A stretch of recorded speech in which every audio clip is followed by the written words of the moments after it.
안녕하세요. 저는 올해 30대이고 결혼 5년 차의 여성입니다.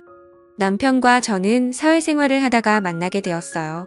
제가 부모님과 일하는 식당에 점심시간마다 자주 찾아오던 남편은 어느 날 저에게 자신이 살면서 한 번도 이런 말을 부끄러워서 해본 적이 없는데 그쪽이 너무 마음에 든다고 제가 보고도 또 보고 싶어서 3개월이나 이 식당에 온 거라고 말을 꺼내더라고요.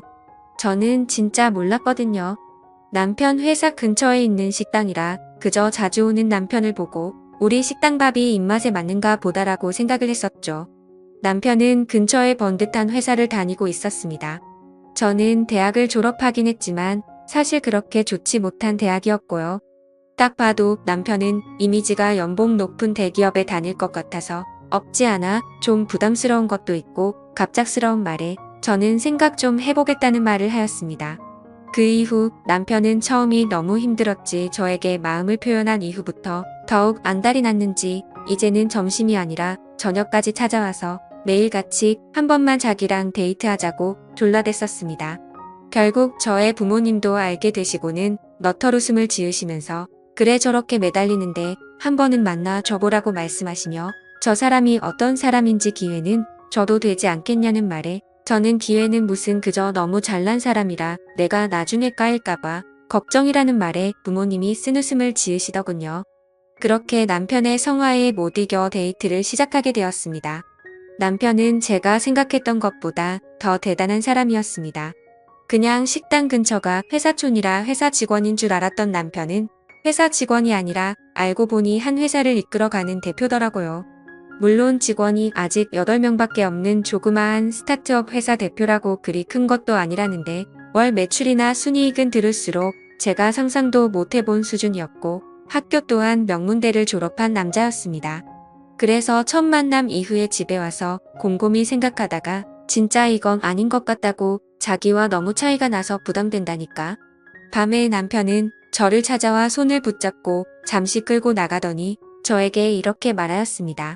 내가 모자란 인간이라서 안 된다면 이해는 하겠는데 그게 아니라 단순히 너무 차이가 나서 부담된다고 거절하는 건 난 도무지 이해가 안 된다고. 나는 내가 잘났다고 자랑한 것도 없고 그저 정말 지금까지 열심히 살아온 걸 말한 것뿐이고 누구를 만나든 정말 내 자신이 떳떳하고 싶어서 그런 거였다는 말에 저는 남편에게 말하길 제가 당신을 만나면 제가 떳떳하지 못하다니까. 그 떳떳하지 못하다는 것을 내가 채워주면 되지 않냐고, 내가 그만큼 잘하면 되지 않겠냐는 말로 무작정 저를 설득하더군요.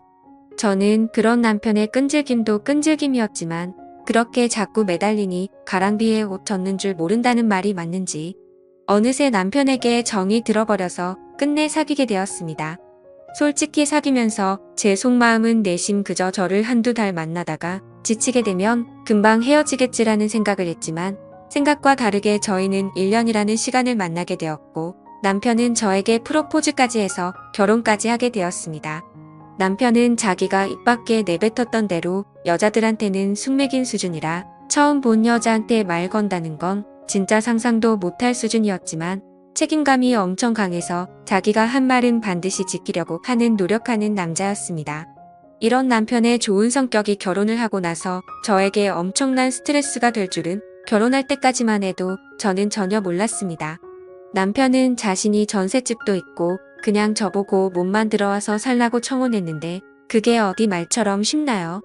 저의 부모님도 그 이야기를 듣고는 그건 그렇게 하면 절대 안 된다고, 안 그래도 남편에 비해서 모자란데 그렇게 정말 몸만 갖다 가는 시댁에 무슨 소리를 들을지 모른다고 남편을 오히려 타박하시며 잠깐만 기다려보라고 말씀하셨고 그러곤 제 어머니는 무언가 깊은 곳에서 고이 간직하던 걸 꺼내 보시더니 저희 예비 부부에게 말씀하셨습니다. 딸 결혼을 지원해 주려고 정말 고이고이 조금씩 모아둔 돈이라며 1억이 들어있는 통장과 도장을 내주셨습니다. 그 이후로 제가 걱정되었던 건 바로 떨리고 떨리던 시댁이었죠. 처음 시댁에 인사를 드리러 간 날 남편과 도련님 그리고 시부모님들이랑 첫 대면을 한 날이었는데 다들 저를 따뜻하게 맞이해 주셨는데 시어머니는 자기 아들과 너무나도 모자란 제가 마음에 안 드셨는지 대놓고 무시하고 면박을 주시더군요. 시댁이 잘 사는 줄 알았지만 그것도 아니었습니다. 남편 스스로가 성공해 나가는 과정이라 본인 전세와 집 그리고 모은 돈이 꽤 있을 뿐이지 시댁은 그저 평범한 집안이었고요. 남편이 버는 돈의 일정 부분을 시댁 살림살이 넉넉해지도록 지원해주는 수준이었습니다. 시댁의 차와 가구 TV 등 전부 다 남편과 도련님이 해준 거더라고요. 도련님도 남편이랑 성격이 많이 닮았는데 무려 동생은 의사였거든요. 이 집은 자식 농사를 진짜 잘 지은 케이스였고 다행히 아들 둘 다 성격은 시아버지를 닮아서 책임감이 강하고 약자를 돌보는 그런 성격이었어요. 시어머니는 그런 아들 일세를 엄청나게 부리는 여자였습니다. 첫 만남부터 제가 그리 마음에 안 드는 걸 대놓고 표현했지만 상견례에서 부모님 앞에서까지 그럴 줄은 몰랐어요. 상견례 식당에서 종업원이 음식을 가져다 주자 음식 장사하는 것들은 몸에서 음식 냄새가 배어서 근처에만 가도 코가 막힌다는 말을 저한테 대놓고 할 정도였죠. 저밖에 못 들어서 다행이었지 누가 봐도 저와 제 부모님을 비하하는 발언인 것을 알았습니다.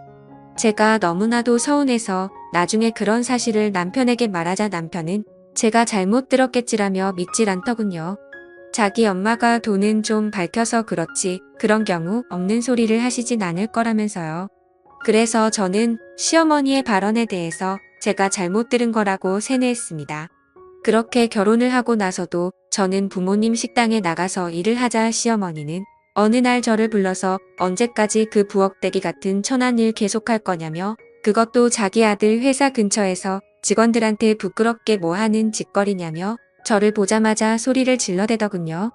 저는 시어머니의 울음장에 순간 주눅이 들어서 아무 말도 못하고 있었고 심지어 시어머니가 말하는 욕을 다 듣고 있다가 집에 돌아와서 부모님께 시어머니가 자기 아들 직원들 다니는데 이러고 있는 게 마음에 안 든다고 했다고 하니 부모님께서도 그럴 수도 있겠다며 너도 그냥 가정주부로 이제 살으라고 우리도 이번에 건물 계약 기간 끝나면 옮길 거라고 하시더군요.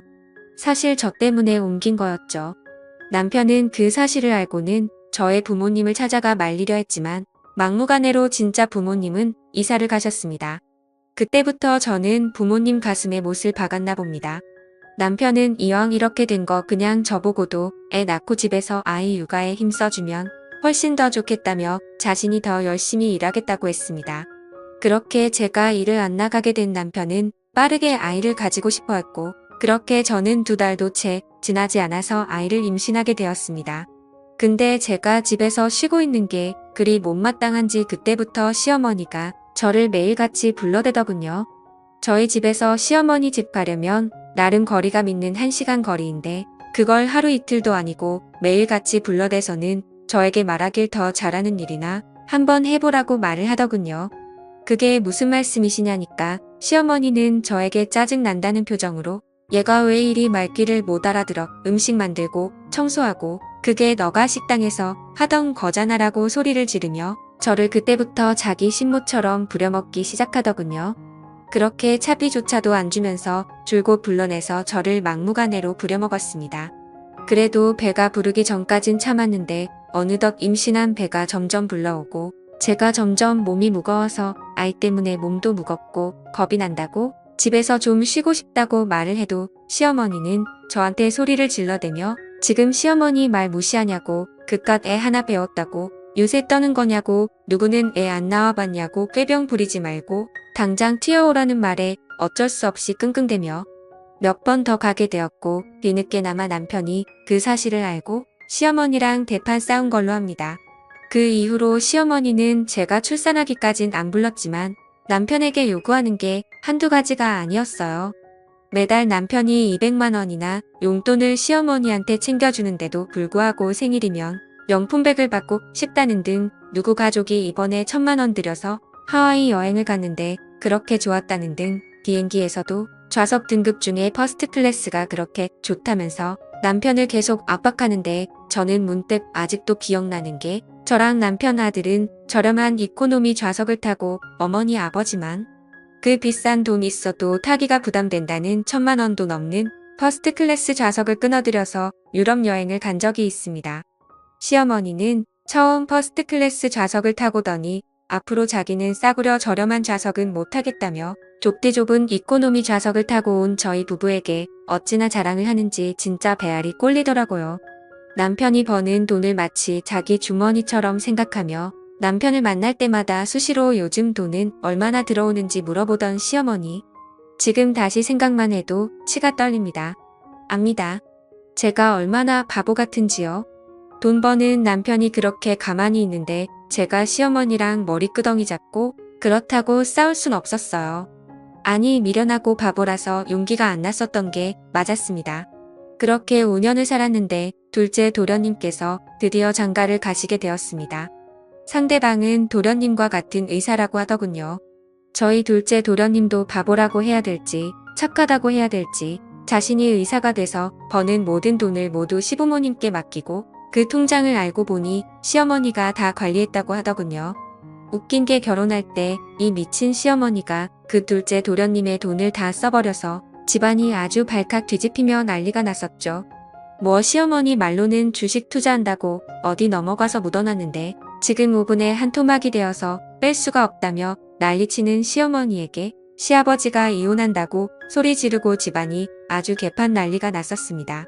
결국 착한 아들 둘이 그런 아버지를 말리고 도련님은 돈이야 뭐 다시 벌면 된다 말하고 제 남편이 급한 대로 일단 도련님에게 돈을 빌려주었습니다. 정말 이 사건 덕분에 그동안 시어머니가 관리하던 도련님 통장 그대로 돌려받았다네요. 새로 들어온 동서는 누가 봐도 저와는 완전 다른 당당하고 멋진 여자였습니다.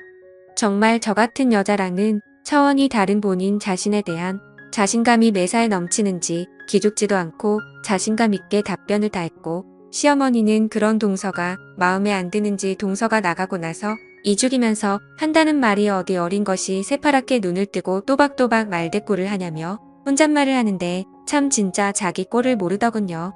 그때부터 시어머니의 어죽자는 동서 길들이기가 시작되었습니다. 저한테 한 짓거리를 동서한테 똑같이 하려 했지만 동서는 저와 다르게 만만치 않았어요. 시어머니 전화를 대놓고 무시하며 일한다고 바쁘다고 받지도 않았어요. 그 이후로 동서가 저한테 전화가 와서 말하길 형님 그동안 어떻게 이런 걸 당하고만 사셨냐며 자기는 절대 이렇게 못 산다고 말하더군요. 그때부터 동서와 시어머니의 신경전이 시작되었죠. 시어머니는 대놓고 둘째 도련님 돈들을 들고 가려고 하셨고 맨날 명품이다 어디 가고 싶다고 말하면 동서는 결혼할 때 한 푼 안 보태주셔놓고 바라시는 게 너무 많으시다고 면박을 주더군요. 진짜 옆에서 어찌나 속이 시원하던지 대박. 시어머니는 동서에게 그 말을 듣고는 얼굴이 울그락불그락해져서는 시어머니 말이 말 같지 않냐고 소리를 질러댔고 동서 역시 안 진다는 말투로 말 같은 소리를 해야 말을 듣죠. 어머님이 어디 나가서 1,000만 원 벌어와 보세요. 자기들 결혼식에 주식 도박질이나 하시다가 아들 돈까지 다 날려서 사실상 도움 하나도 준 것도 없으시면서 맨날 명품의 해외여행에 현실적으로 드라마 좀 그만 보시고 이제는 좀 정신 차리시라고 동서가 시어머니에게 쏘아붙이자 내심 저의 남편과 둘째 도련님도 맞다고 생각하는지 동서를 말리기는커녕 아무 말도 안 하고 있자 시어머니는 아이고 늙으면 죽어야 된다고 하더니 갑자기 짐을 싸서 나가버리더군요. 와, 그날 동서랑 전화하면서 너무 속이 시원해서 고맙다고 했었죠. 그러더니 결국 사고를 쳤습니다. 이 미친 시어머니가 둘째 도련님 집에 찾아와서는 도련님한테 전화해서 음식을 사왔는데 정말 맛있는 거라고 집에 놔두고 갈 테니 집 현관문 비밀번호를 받아서 아무도 없는 집에 문 따고 들어가 옷과 반지랑 돈 되는 귀중품 싸그리 도둑질해서 나간 거였죠. 뭐 자기 딴에는 자기 아들과 며느리가 고소하겠냐 싶었겠죠. 화가 나서 저질렀다는 건 아는데 저희 동서가 보통 동서인가요? 바로 경찰에 신고하고 잡혀 들어가자 장난이었다고 했지만 이미 몇 개는 팔아서 돈까지 쓰기도 했는데 화가 나서 저질렀다는데 그게 말이 됩니까? 시어머니는 동서를 째려보며 말했습니다. 니네 부모가 얼마나 막대 먹은 부모들이길래 자식 새끼들도 이따위로 키웠냐고 말하며 갑자기 동서 뺨을 때렸고 동서는 맞자마자 그대로 시어머니의 뺨을 한 대도 아니고 2대를 후려갈겼습니다. 동서의 이런 행동까지는 전혀 생각 못한 시어머니는 자기의 빨개진 뺨을 두 손으로 당황해하며 부여잡았고 그 시어머니를 차가운 눈빛으로 바라보며 동서는 말하였습니다. 지금 시어머니가 선을 넘어도 제대로 선 넘은 거라고 절대 합의란 없고 무조건 감옥 보낸다고 말하자 시어머니는 동서에게 뺨 맞은 현실이 아직도 믿기지 않은지 멍하니 있더군요. 저는 내심 속이 시원하면서도 저 역시 뺨까지 때릴 줄 몰랐던 이 상황을 어떻게 해야 할지 몰랐습니다. 사실 시어머니가 도가 지나치게 선을 넘은 건 맞았으니까요. 속으론 박수라도 치고 있었네요. 도련님과 남편도 시어머니가 명확히 잘못한 거라 뭐라 말도 못하고 속은 시원한 것 같긴 한데 자기를 낳아준 엄마니까 표현은 대놓고 못하는 그런 상황이 되자 시아버지는 막내 도련님 보고 미안해 내가 달래주라고 말씀하시며 저에게도 집에 일단 돌아가라고 말씀하셨습니다. 그 이후로 시아버지는 동서에게 연락해 이번 일은 시아버지 얼굴을 봐서라도 한 번만 없던 일로 하자고 해서 탄원서하고 잘 처리했고 시어머니는 그 이후로 진짜 쥐 죽은 듯이 삽니다. 시아버지가 한 번만 더 집안 분란 일으키면 쫓아낼 거라고 으름장 났다네요. 저희한테 연락도 안 하고 이제 시댁집에 가면 시어머니는 그냥 조용히 식사만 하고 쥐 죽은 듯이 지냅니다. 자만을 높은 줄 모르고 날뛰시더니 모두가 자기 편 안 들어주고 도둑질하다가 며느리한테 뺨까지 맞고서야 정신을 차리다니 동서의 시원한 성격이 참 부럽습니다. 지금까지 제 사연을 들어주셔서 감사드립니다.